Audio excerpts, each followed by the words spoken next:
Welcome back to the Hillbilly RV channel. I felt like I needed to do a follow-up video on that last video.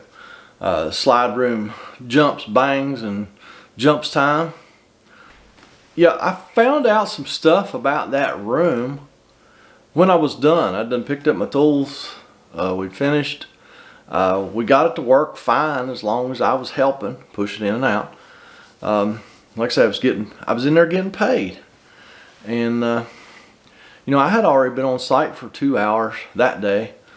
I was on site an hour 2 weeks prior when we went and diagnosed it, took off the gear pack, and so we could order gear packs.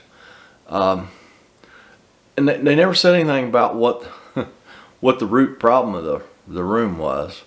And I didn't realize it. I wasn't looking for that kind of issue. That's not kind of thing I would look for. I mean, I knew the room seemed to have a ton of drag on it.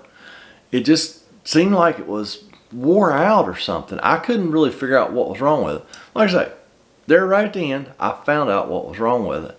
I was inside getting paid, and the customers are like, yeah, that room's got a problem. The floor's swagged. I looked at it, I'm like, holy crap. It really was swagged a lot. And you know, that's one of those rooms where the bottom of the room just slides on the main floor of the camper. So let me draw you a little picture here and show you what was going on with this room. And I think it was the root of all their problems.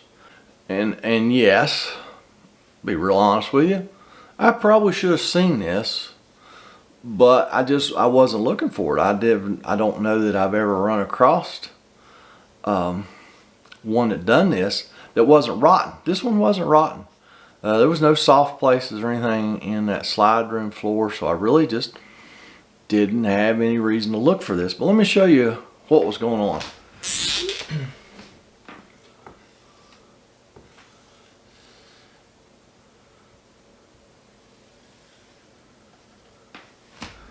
That's slide room. This is the floor. That's not a very straight line. That floor in that room was sagged. Oh, I'm guessing 2 to 3 inches. There's what was causing all the problems, all the drag, and they knew this. I'm not picking on them. I'm just really kind of putting this video out there for information. If you hire a guy to work on your camper, give him all the information. Don't hold back. You know, if he don't want to hear it, he'll tune you out. He won't listen, but yeah, it's probably in your best interest to give all the information that you have, because they'd already tried to repair this once.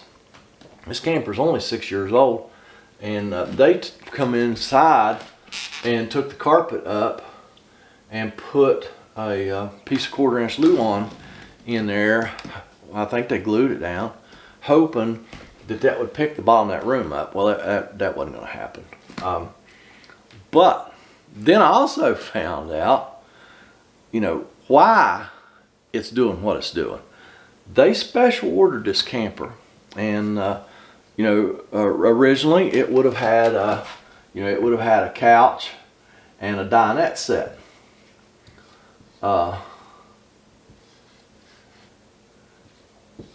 And the dinette set, probably, this was about a 12-foot room. So the dinette set probably would have been close to the center line in that slide room.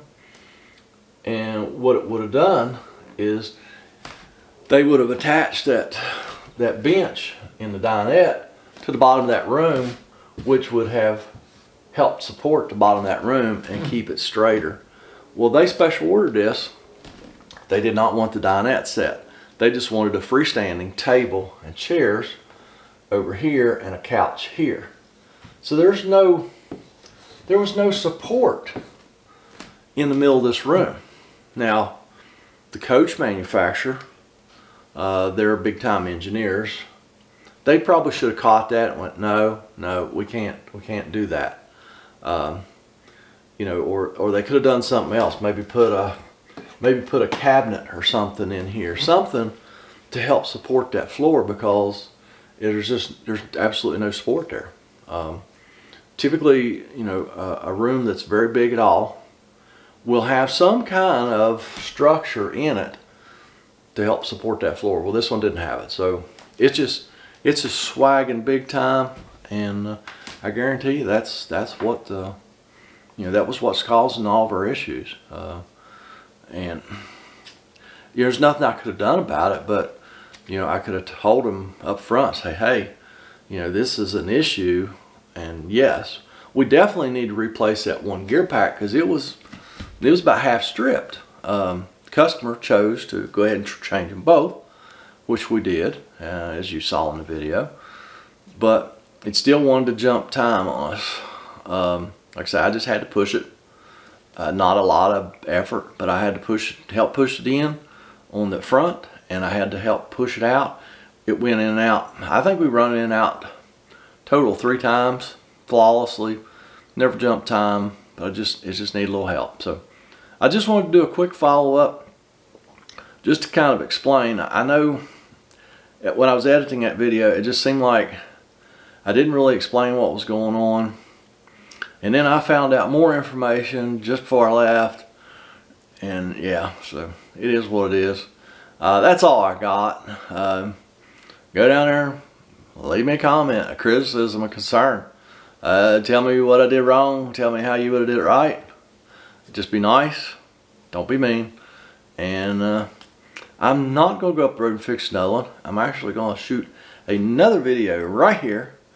I don't know when it'll come out, but it'll be just a very basic RV electrical talk diagram video. Anyhow, we're going to discuss just basic RV electricity.